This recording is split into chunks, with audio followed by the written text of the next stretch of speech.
ચોમાહામાં બે જણા મૂર્ખા અગાસી ઉપર ભૂતા હતા અને રાતે વરસાદ ચાલુ થયો, એકે બીજાને જગાડ્યો, એટલે કે હાલ હાલ આગ ફાટી ગયું, નીચે વયા જાય ત્યાં વીજળી થઈ, બીજો કે વેલ્ડિંગ વાળા આવી ગયા છે, હમણાં હાથી દે. આમ તો 6 પ્રકારના મૂર્ખ હોય છે. પેલો મૂર્ખ ઠેકે કૂવો, બીજો મૂર્ખ રમે જુઓ, ત્રીજો મૂર્ખ બેની ઘર વીરો. પેલો મૂર્ખ હોય ને કહેવાય અમથા વાળીએ ગયા હોય ને કે હાલો જોડ પૈકી કોણ કૂવો ઠેકી જાય.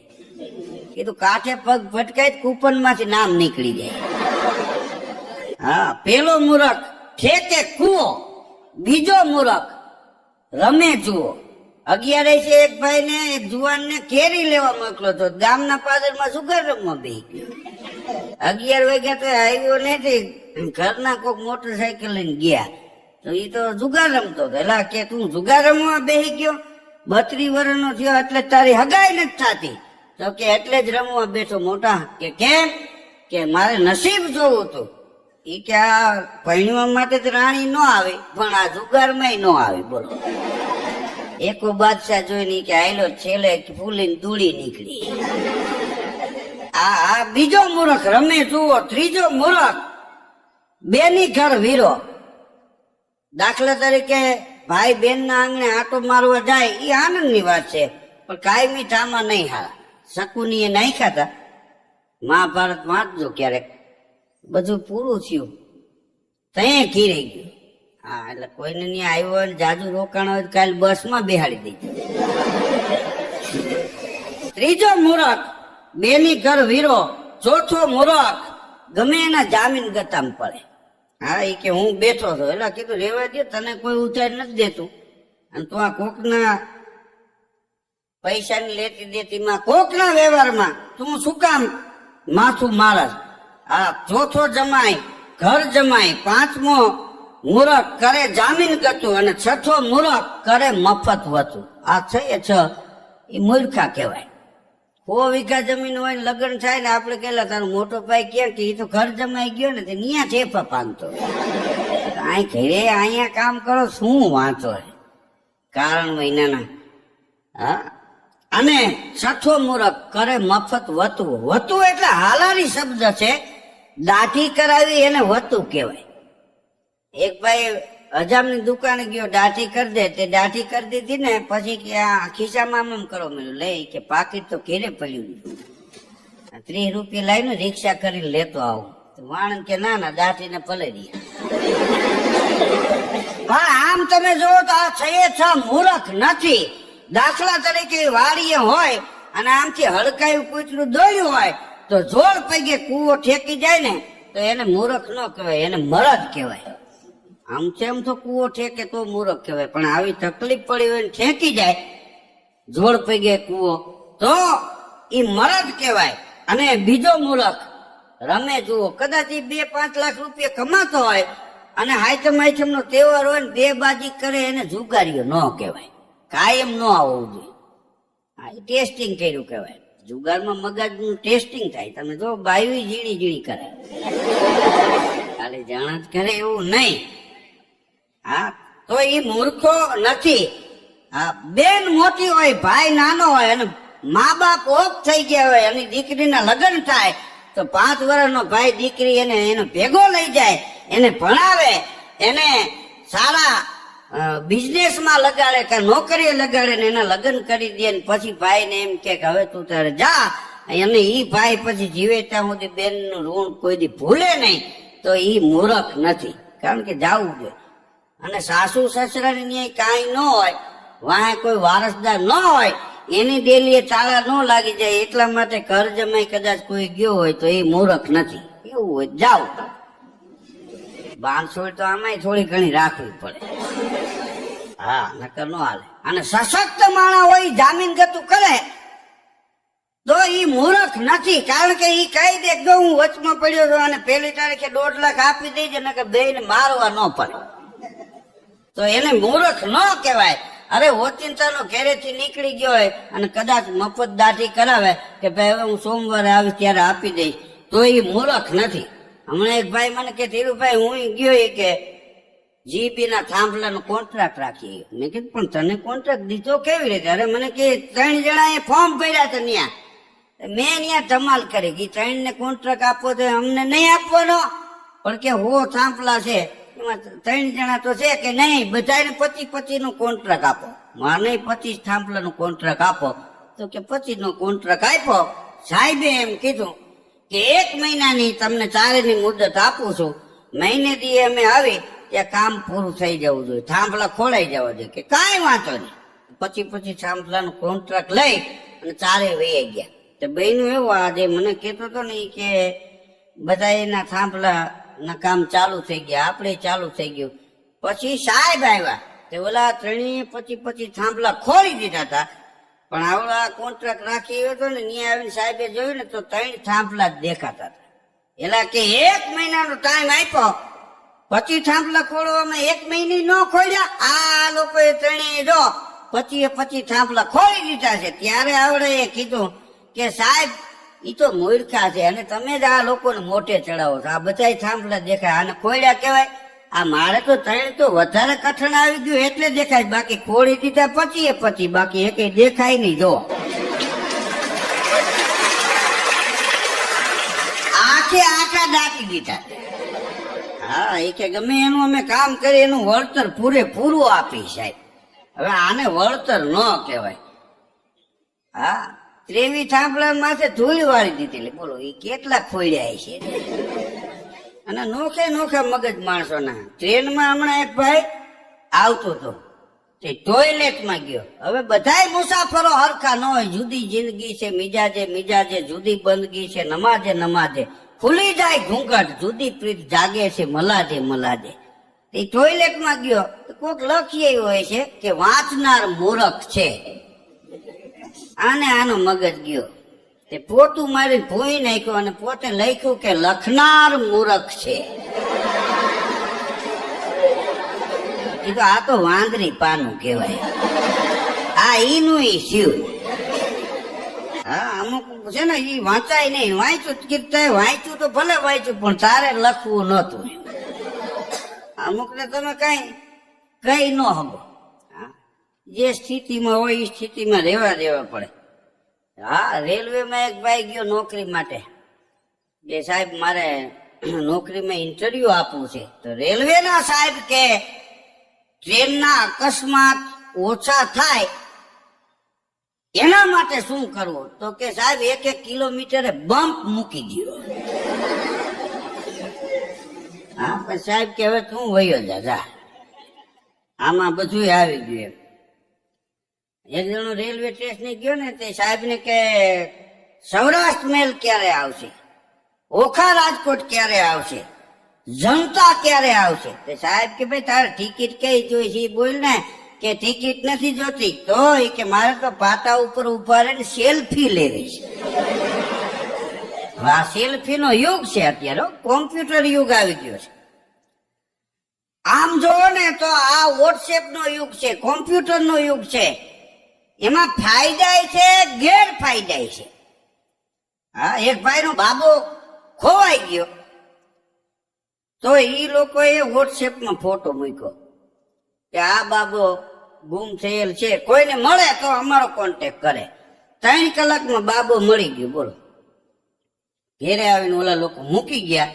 આ ફાયદો. પછી ગેરફાયદો ઈ થયો કે હવે એ છોકરો બજારમાં નીકળે ને જે જોવે એ ઉપાડીને ઘેરે મૂકી જાય. મળી ગયો એ તો 15 દિવસે મળી ગયો છે. હવે એને સ્કૂલે જવા દો તમે. નિશાળે જતો હોય તો રસ્તામાંથી ઉપાડે. બોલો, હા, ઘેરે મૂકી જાય. જેટલો ફાયદો એટલો ગેરફાયદો છે. હારો હાલ. હા, 3 બહેનો પાણી ભરીને હાલ્યા જતા હતા. એમાં સ્કૂલના વિદ્યાર્થી છૂટ્યા. એક વિદ્યાર્થી આમ દફતર હંકરતો દાંત કાઢતો દોડ્યો ગયો. 3 માંથી એક બેને ઓલા 2 બહેનોને કીધું કે મારો દીકરો છે ઇંગ્લિશ મીડિયમમાં ભણે છે, કે બહુ સારું કહેવાય. બીજો વિદ્યાર્થી નીકળો, દાંત કાઢતો દોડ્યો ગયો દફતર હંકરતો. બીજા બેને કીધું કે મારો દીકરો છે ચાર્ટર્ડ એકાઉન્ટ નું કરે છે, કે બહુ સારું કહેવાય. પણ ત્રીજો વિદ્યાર્થી નીકળો ને તો દાંત કાઢતા કાઢતા દોડીને એની માના હાથમાંથી ડોલ ને સિંચણીઓ લઈને એ વિદ્યાર્થી દોડવા માંડ્યો. ત્યારે ઈ ત્રીજી બેને ઓલા બે બેનોને કીધું કે ઈ મારો દીકરો છે અને પ્રાથમિક ગુજરાતી શાળામાં ભણે છે.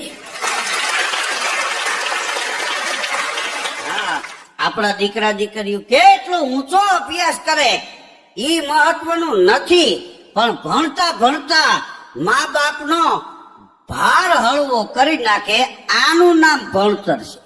અત્યારે આ શિક્ષણનો યુગ છે. આ યુગમાં ખાસ ફરજિયાત ભણવું પડે એવો યુગ છે. ભણ્યા વિનાના કોઈ કારખાના નહીં રાખે. આ 100% વાત છે. ના એમાંય અત્યારના વિદ્યાર્થી અત્યારના છોકરા સાહેબ ને પરસેવો વાળી દેવા. બોલો. હા, એક વિદ્યાર્થીએ સાહેબ ને કીધું એ કે જાન જાય ત્યારે કેટલા વાર હોય? તો કે એક જ હોય. કે એક ન હોય સાહેબ. ખોટું. તો સાહેબ કે કેટલા હોય? તો કે એક વર હોય, એક અણવર હોય, એક ડ્રાઈવર હોય, 3 હોય. તો સાહેબ કે હશે ભાઈ. તો વિદ્યાર્થી કે જાન પરણીને પાછી આવે ત્યારે કેટલા વર હોય? તો કે 3 જ હોય ને. કે ખોટું. હા, તો સાહેબ કે તું કેજી? તો કે એમાં એક વધી જાય. કેમ? ઈ કે પરણવા જાય તો વર, અણવર ને ડ્રાઈવર અને વળતા ચોથો કરિયાવર. 1 વર્ષનો વધારો થાય. હા, આ 21મી સદીના છોકરા. હા, હમણાં એક છોકરાએ મને પ્રશ્ન કર્યો. એક ભાઈ એના ઘરે મને ચા પીવા લઈ ગયા. એનો નાનકડો છોકરો મને કે તમારા પ્રોગ્રામ હું ટીવીમાં બહુ જોઉં છું, યુટ્યુબમાં જોઉં છું. કીધું સારું કહેવાય. તો મને કે હું એક જોક કહું. કીધું કે ને? તો મને કે પીપરાના ઝાડ ઉપર કેરી હોય, એક હાથ પાંગલો, એક અપંગ અને એક સુરદાસ, 3 જણા આવે તો આમાં પેલો કોણ કેરી ખાય? ઘડીક તો હું મૂંઝાણો. મેં કીધું આમાં મને નહીં ખબર પડે, તું કે કોણ પેલો કેરી ખાય? મને કે પેલી વાત તો એ છે કે પીપળાના ઝાડ ઉપર કેરી હોય જ નહીં. હા, તો મને ઘૂમરે નાખી દીધો એને. વિદ્યાર્થીને માસ્ટર સાહેબે કીધું એ કે મહેનત ન કરો તોય ઉગે. ઈ શું? તો વિદ્યાર્થી કે ઈ બાલ દાઢી.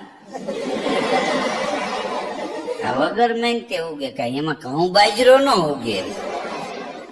હા, તો સાહેબ 2 દી રજા મૂકીને વૈયા ગયા.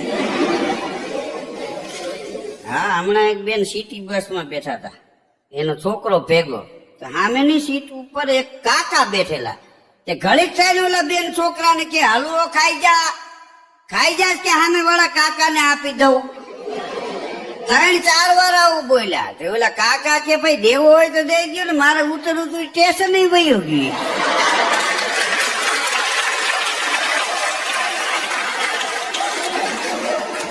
હા, અમદાવાદ સિટી બસમાં એક બાપા બેઠા હતા ને બીજા બાપા આવ્યા, જગ્યા ને ઉભા હતા. કંડક્ટર આવ્યો ને એટલે એક બાપા કે એક ઠક્કર બાપા, તો આપી દીધી. બીજા બાપાને કે બોલો, તો કે કનુ બાપા. કનુ બાપા ક્યાં છે? તો કે આ આપની સામે ઉભા. હા, ઠક્કર બાપા. હું કનુ બાપા. અરે કે ઠક્કર બાપા નગર છે, સોસાયટી નું નામ છે. તો આ કે આ મારું નામ છે. હવે આને કોણ સમજાવે? હા, અમે એક જગ્યાએ પ્રોગ્રામ આપવા ગયા. એ પ્રોગ્રામમાં બધી જનતા છે એ અલગ અલગ હોય.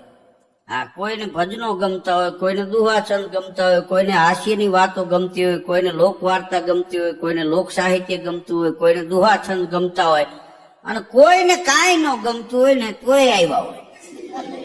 કે આ લોકો શું કરશે? કીધું હળગતી રીંગમાંથી નીકળશે. અહીંયા રાજકોટ પરા બજારમાં 70-80 વર્ષના દાદા દાદી આમ હાથમાં હાથ નાખીને આવીને જતા. હા, તો મને તેના દાંપત્ય જીવન માટે માન થઈ ગયું. તો હું દોડીને ગયો ને પગે લાગ્યો. તો મને કે કોણ ભાઈ? તો મેં કીધું તમે નથી ઓળખતા? તો મને કે ના. તો મેં કીધું હું તમને નથી ઓળખતો.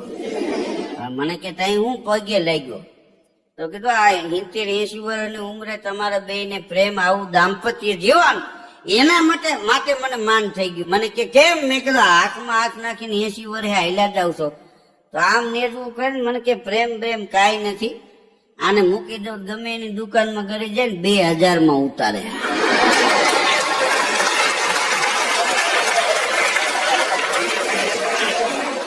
હમણાં કે આગળથી 50 ગ્રામ બદામ લેવડાવી. તે બદામ લીધા પછી કે દાંત વહીના ખાવા હે કેવી રીતે? એક ખાંડણી ને દસ્તો લઈ લ્યો, ખાંડીને ખાવ. હવે બદામ કેટલાની, ખાંડણીઓ દસ્તો કેટલાનો, અને ઈ કે નાની ચાયણી લઈ લે, પાછી ચાલુ પડે ને કે કટક્યું રહી જાય, પેઠાન દે જાય. મને કે મેં નક્કી કર્યું છે કે આને ઘરે ન ફૂગે ત્યાં સુધી હાથ નથી મૂકવો. હા, નકર ખિસ્સામાં કાંઈ રહેવા નહીં દે. એટલે આમાં બધા તમે અમુક હાથમાં હાથ નાખીને હાઈલા જતા હોય તો આવું દાંપત્ય જીવન છે એવું નક્કી ન કરી લેવું. હા, રાતે 1 વાગ્યે મકાનનો દરવાજો એક ભાઈ ખખડાયો તો બાજુ વાળો નીકળો બહાર કે બોલો.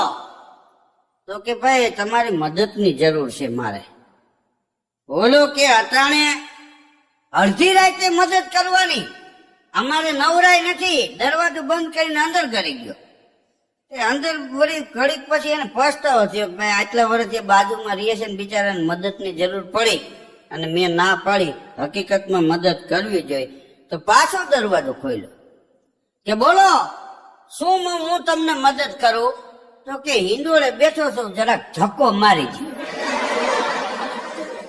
કેળાની રેકડી વાળો નીકળ્યો ને તો એક લોભિયો રેકડી વાળાને કે કેળાનો શું ભાવ છે? તો કે 2 રૂપિયાનો એક કેળું. તો કે 1 રૂપિયાનું ન આવે કે 1 રૂપિયામાં છાલ આવે? તો રૂપિયો કાઢીને કે આલે 1 રૂપિયો, છાલ તું લઈ લે, અંદરનું મને આપી દે. લડી જ લેવું. હા ને કોણ સમજાવે? હા, એક બેન બસમાં બેઠા હતા ને 3 છોકરા ભેગા, અને કંડક્ટર આમ ટિકિટ કરતો આવ્યો. ઓલા બેન કે 1 આપો. તો કંડક્ટર કે બેન 3 છોકરા છે, 1 આદાની તો લ્યો. તો કે 3 વર્ષથી વધારે ઉંમર હોય તો લેવાની હોય ને? કે હા. તો કે આ 3.5 વર્ષનો છે, આ 2.5 વર્ષનો છે, આ 2.5 વર્ષનો છે. તો કંડક્ટર કે બેન હું સંસારી છું. આવી રીતે છોકરા થોડા હોય. બેન કે કેમ ન હોય? આ મારા જેઠનો છે, આ મારા દેરનો છે, આ મારો છે.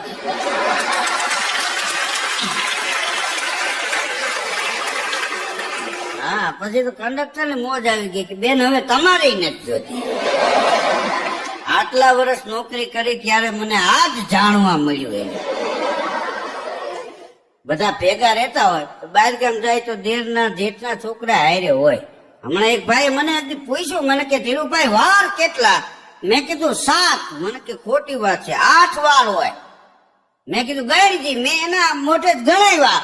મને કે સોમ, મંગળ, બુધ, ગુરુ, શુક્ર, શનિ, રવિ. મેં કીધું 7 થયા. મને કે ના 8 વાર હોય, એટલે તો આપણે અઠવાડિયું કહે છે, આવતા અઠવાડિયે લઈ જજો. 7 વાર